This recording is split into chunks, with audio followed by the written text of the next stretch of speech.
What up? Jeff here with all my Bitcoin renegades. And today, Sunday.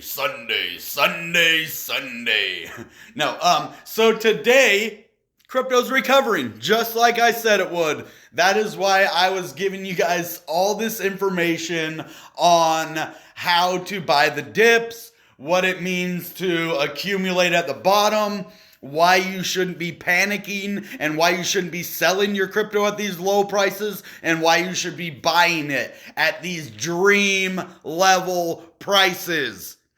I can't iterate that enough to you guys. When I say dream level prices, go back. I challenge you to go back on any of my videos where I said dream level prices where they weren't super low and went to crazy high prices after I said that. You'll find videos where, wow, last time the graph was at 63 cents, where did it go after that? Let's take a look back at that. We're going to recap the past here and see if we can't replicate one of our greatest successes again. That's what we want to do. So, how do you do that? Well, let's go back and look. Okay. Let me minimize the old head a little bit just to get more of a perception here. So, this is the area that I was talking about right here in September and October. Now, this narrows down where you have to go find my videos at. And it would actually be somewhere closer to right here, September 28th or 29th. Did it go to 63 again? It did not. So yes, it would have to be over here. Because I remember it was right around 63. It was somewhere right around here. I'll tell you that. But then, boom, look what happened. I actually sold it like $1. I shouldn't have. I should have waited until the very top to sell, but I sold at $1. And it was a definite one of my biggest successes ever. Imagine if I would have waited all the way to the top. That would have been more than double my money. So instead of making, $2,000, I would have made $4,000. So that's the cool thing. You can make a ton of money doing this. And it's happening again. Last time I said we were at dream level prices, we were over here at dream level prices. Now we're over here at dream level prices in a bull market. This isn't dream level prices in a bear market like we were over here. This was a bull market. I told you dream level prices. This is a bull market, dream level prices, because we're in bear market prices in a bull market. Do you realize that? This crypto is sitting at the lowest price that it basically will ever go in a bull market, ever. It basically hit the bottom. It's bedrock. You can't go below bedrock unless you got a drill. I mean, it's hard to go below bedrock, dude. You dig, you hit bedrock, that's it. You're done. So you gotta just look at the prices. You gotta look at the scenario that we're in. It isn't just about technical analysis. It isn't just about the news. It is not just about one thing or another. It is taking every aspect of crypto, molding it into a giant crystal ball orb type deal of your own making and figuring how it works best for you. You could be like a puppeteer. You're puppeteering your crypto. You just have to be a knowledgeable, smart person and you will succeed. You can't let emotion get involved, because if it was, you would have sold at this low level instead of buying. Did I sell? Absolutely not. Why would I sell at those levels? That's the levels I'm buying at. I don't sell at the levels that I buy at. That doesn't make sense. Why would you buy and sell at the same levels?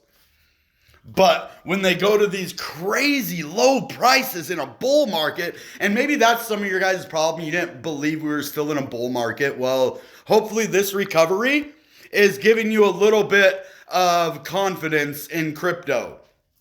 Yeah, we did just peak at 50 and we're right below it again, but I don't think that's going to last. I think we're going to stay above 50 this time and we're going to keep going.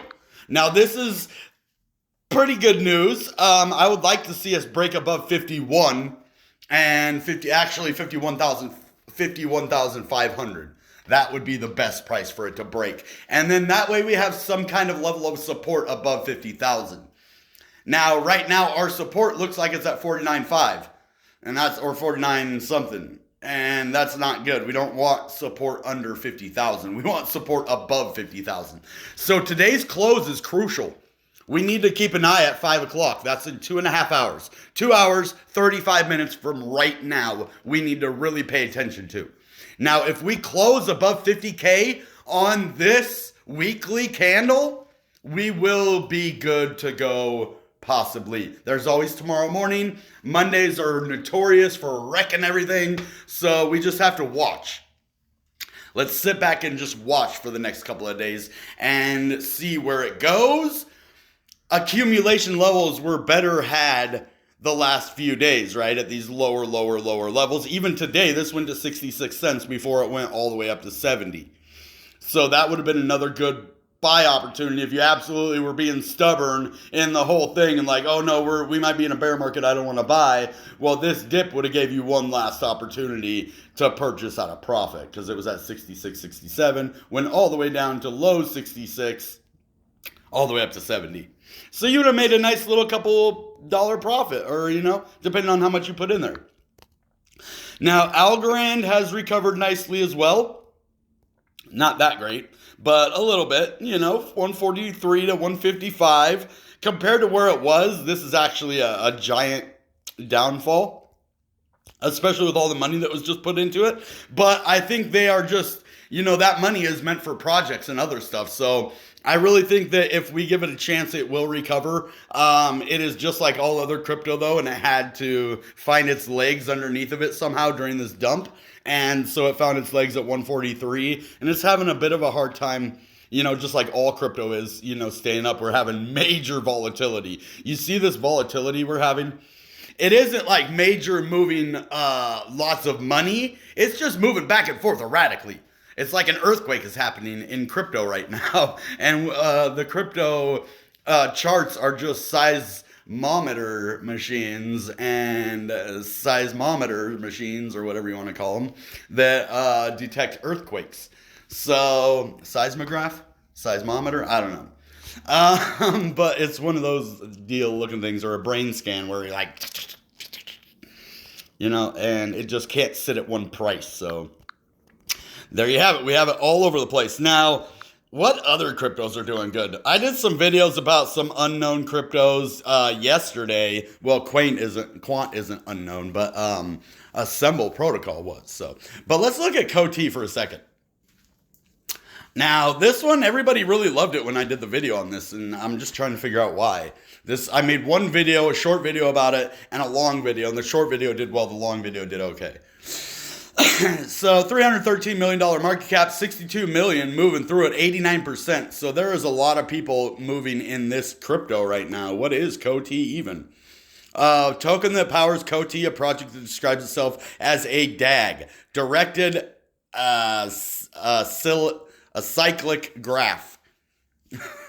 Protocol optimized for creating decentralized payment networks. Oh yeah, we remember that. That is such a hard word to say. A cyclic, a cyclic, a cyclic graph. A cyclic graph. I think that's what it is, a cyclic. I don't know. They should have little parentheses that tell us what it is. I mean, dude, even smart people like, man, that's a hard word, bro. Like, your IQ has to be super hard to read, high to read that word. So, anyway, let me see. Yeah, just lots of crypto is just weird right now. Crazy crypto. IMX. This reminds me like a X Games crypto. Immutable X. The X Games. Shib, look at that. Man, I didn't think that thing would recover. I thought it was going to lose a zero, actually. That's surprising that it held. Okay, cool. Dot, not doing bad. Nice recovery. Engine, BAT. Okay, things are looking good in crypto. I mean, my money's starting to come back from where it was. Internet Computer's looking quite nice at 28.50. It looks like it had a nice little pump to the upside today, just like everything else after, you know, a little dump. Super volatility, man. There is so much volatility. But man, Ethereum, I don't even know what's up with this thing. Because remember at the first part of the dump where Ethereum went back up to $4,400 when everything else was like just still dumping, and Ethereum was like, wait, there's a dump happening? Oh, okay, well, I might as well join.